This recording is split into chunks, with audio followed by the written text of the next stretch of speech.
Tim. I just met bro. Today he gonna give us a little bit of information on himself. We're gonna ask him a few questions.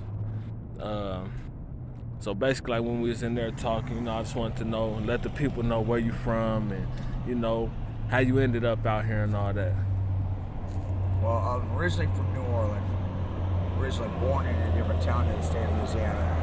But I went out to California for a bit, then came out here to head off towards family when I left after a situation I had to leave from. Tried to gain some money from gambling to try to have enough money in my pocket on the way up to Northeast, off towards Lowell, Massachusetts, so I could go see them and just travel around after that. And got stuck on an accidental shirt pull. A tattoo, really. Tattoo? Yeah, my tattoo, the emblem on my tattoo is actually on the shirt that got me in trouble. I asked for a cigarette, and when I did and I had change in hand, the dude said, I ain't got no cigarette for no jug of hoe. Like I said, I guess he got it from the shirt and decided to be hateful about it. So what exactly is a jug of hoe? Because most people not going... Okay, jug of hoe is a disrespectful way of saying juggalo, and it's pretty much a group of people who choose to use the word family and support a music ground called horrorcore. It's strange music that's more of a rap with rock. Oh, okay. So this person, you asked him for a cigarette, they end up getting upset, basically. Yeah, because I asked him for a cigarette and he wanted to be offensive. Right. So I turned my back at the point that he said jug of hoe because I was done with the subject. Right. He had texted me by putting his hand right on my shoulder. And my back's turned, so he's like this. And when he did, I attacked him because he attacked me first. He touched me first. That's the grass. Right. And me defending myself, me and him were into a fight.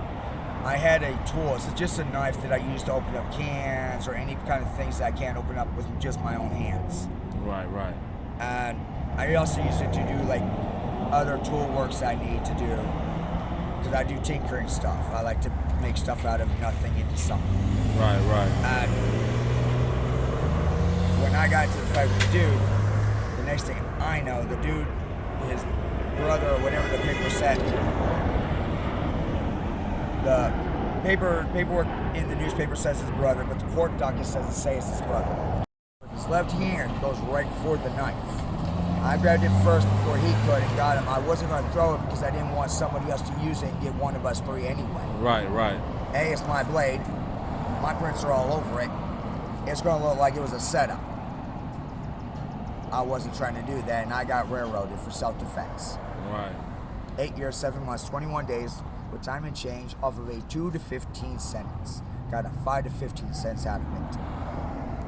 No. And the agreement deal was for a 2 to 15 instead of taking the full 60 for the attempt murder deal. That was a disproof in the courtroom that it wasn't even qualified. So you did 8 years in prison. Now just got out March 6th of this year at 9 a.m. Wow, that's amazing. Now this the coldest part though. When I was talking to you in there, now see, Tim really just got out here. You know what I'm saying? Basically, when you came out here, you was only on the streets of Vegas for what? Maybe a couple months. Got out here in September, somewhere around there, and then went into prison July 13, 2013. Oh, man. Went to jail then and ended up going a year later on August 11th. So was that your first time out here in Vegas, or have you been here before? No, it was my first time in Vegas at that Wow, point. so you came here and you haven't left since. So, wow, that's really... I got railroaded all the way from the beginning. Yeah.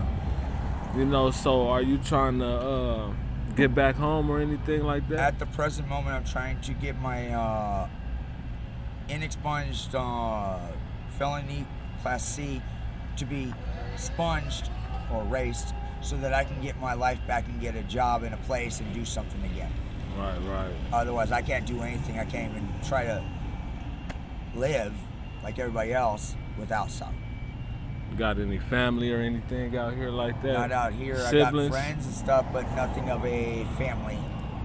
Right. My family is back east. So what is it?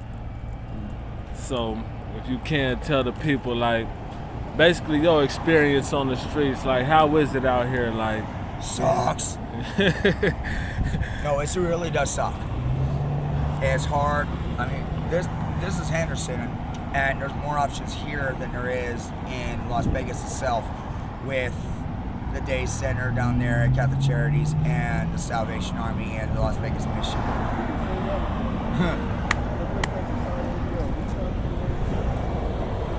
I'm gonna pause it real quick. So, yeah, back to what we were saying. You said pretty much suck out here. Really, it's more opportunities and shit. But like, right. How is it like as far as like the people? Is it a lot of? I know a lot of homeless. I've been here for like 2.5 days. It's not too bad so far. Right. The streets are a little discombobulating, but some of the people are decent. I ran into one issue over there by Bear Cafe thing, over by the library on Green Valley, just because of the way I looked and had my no laces and shoes, and I got a tired, upset, disgusted look from one of the employees, just because of the way I looked. Right. And I wasn't even in front of them yet. I was just standing there waiting to talk to them. Automatic judgment. So a lot of judgmental. Yeah, I don't like judgmental because that's not what you're supposed to do. Right. Yeah, I definitely feel that. I try my best. Yeah, I have my issues, but I throw them back at the people that's throwing the issues at me. So it's not really my judgment; it's their own judgment being brought back at them. Yeah, exactly. I feel that. So where do you sleep at and stuff like that? Like wherever I can find a safe spot enough to feel comfortable to go to sleep. Right. I mean, while I was in, I even got my high school credits down to all I need is roughly 11 more, and I'm off into getting me a college diploma. Okay.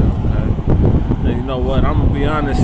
It was saying that it'd be kind of hard to find like a safe place, on the streets to, find somewhere to sleep. I found one over there by close to the park, just a little bit up.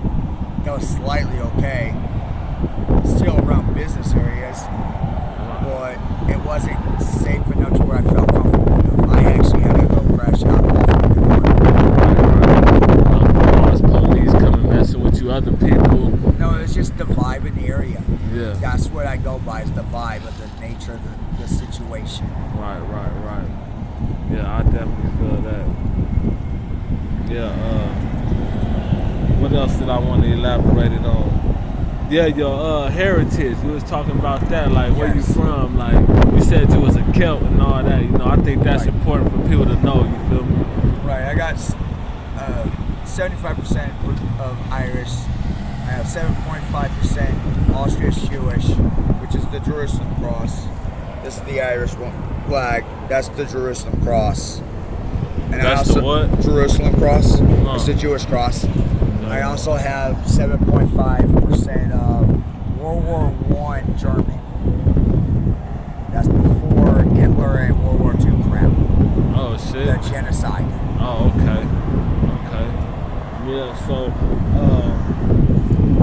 is there do you do any type of drugs or anything just like that? Urban alcohol is all I've ever done my whole entire life. Yeah, okay. Urban alcohol, yeah. That's actually good, man, because shit, we run into some tough shit out here, you feel me? Last few questions, bro. What would you, and see, in your situation, it's a little different. You came out here, you was trying to do something, and unfortunately, you ended up in prison behind somebody else's stupidity. Right. But I ended up in prison because of two other people's dictatorship and a person who claimed to be a friend that wasn't even there in the first place. Right. That's what these tattoos are for. I have this one for the time I've done, but it's really their time I did for them that they owe time on. And this is for the dummy that claimed to be a friend. That's not a friend. And it's got my information for my time on it. Yeah, backstabbers. You gotta watch for the backstabbers. Lying backstabbers. Yeah. Gutless lying backstabbers. So what advice would you give to the people, you know what I'm saying, to just, as far Stay in school, don't quit, try to go to college and do something with yourself. This is not a life for anyone. Some situations does put us into this, but not everybody's in situations like mine where I just quit school. I quit because I knew a little bit more than a teacher, and I quit trying to keep up with today's society's vocabulary too much because of the fact of Y2K setup. I figured it out exactly what that 2000 was called. It's Y2K. It started around 98, 99, but I think it was 99 when I actually started not caring. Right. Because the vocabulary was way different. Yeah. Me talking like this doesn't even sound nice. I was raised with what you call an elegant. I have proper conduct in the family, and it's not today's traditional setup. Right. I was raised with old traditions and customs. Yeah. Well, you know what, bro? You know, like I say, man, I wish you the best out here, man. You know, we're going to stay in contact. I'm glad I met you. You know, the people going to hear from you, you know. And anybody out there that feel like, you know, they want to help my man out, you feel me? Like, So need some help. Yeah. I have a felony that won't even let me get a job in a place. Yeah. So anybody need job that got jobs that can help him out, or, you know, spots, houses, rooms, group homes, anything where my man can come and, you know, just get on his feet. Like, I want y'all to tap in with me so I can tap in with him, and, you know, he gonna get his phone and all that good stuff. Once he get his phone, I'll release his contact information, and you know, we'll get on, keep going from here, brother. Right, I hope so. Yeah, you know what I'm saying? I'm looking forward to updating you in a couple months or a couple weeks, or rather that, you feel me? Right. The sooner the better, you feel me? Yeah. But yeah, man, is there any last words you want to say? If the dude manages to see this, I really am sorry for whatever conditions that happened out of the fight. I wish I had a way to go back and take that away. Right. I have no other, I'm on the streets with nothing, so I can't offer a true life debt, but I do wish I could pay it back. If you don't forgive me, that's your choice, but I do ask you for it. Right. That's respect, bro. That's respect.